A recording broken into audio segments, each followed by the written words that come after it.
novo membro do governo Cira inaugura edifício oficial Centro Produção Betão, que localiza em Atibar, posto administrativo Bazartete, município Lequissá. Ceremonia inauguração do edifício oficial Centro Produção Betão e Atibar, município Lequissá, halau segunda-ne.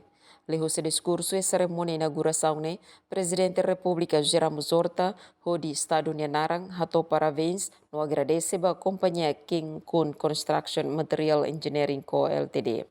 Nia teknik companhia King Kun se produz buat barang ke Timor-Leste, atau atrai Timor Wansira nia preparação ba técnico profissional, nomos hatung custo importação, no acelera implementação projeto. A companhia, a oficina e a cidadania sócio todo Timor-Leste, né?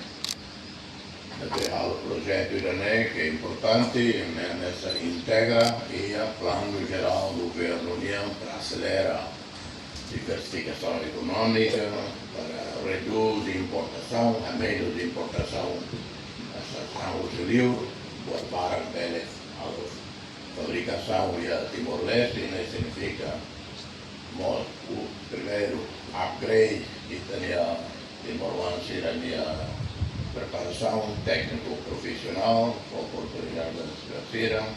Segundo, custo de importação e acelera a implementação do projeto, também precisa todo tem que mais serius. Nyahu suba empresário Timoruan Hotu atau halo parcerio ho empresário Sira Husirai Liur. Nune bele hamutuk lori rai neba oing ho diak liutan. Nune mos Lin Kung, Direktur Kompanya Timor King Kun Building Material and Engineering LDA Dehan, Sira se usa momento ne hanesang ponto hahu phone. Continua a karak serviço ba Timor-Leste, desenvolve no contribui ba construção iha Timor. Desenvolvimento empresa tem que acompanhar a responsabilidade social. Banhira projeto ne tama operação completa, se cria posto serviço direita lihusi atus rua. No posto serviço indiretamente lihusi atus ida e a setor materiais construção, logística no serviço selo. Jenice da Costa, STL News.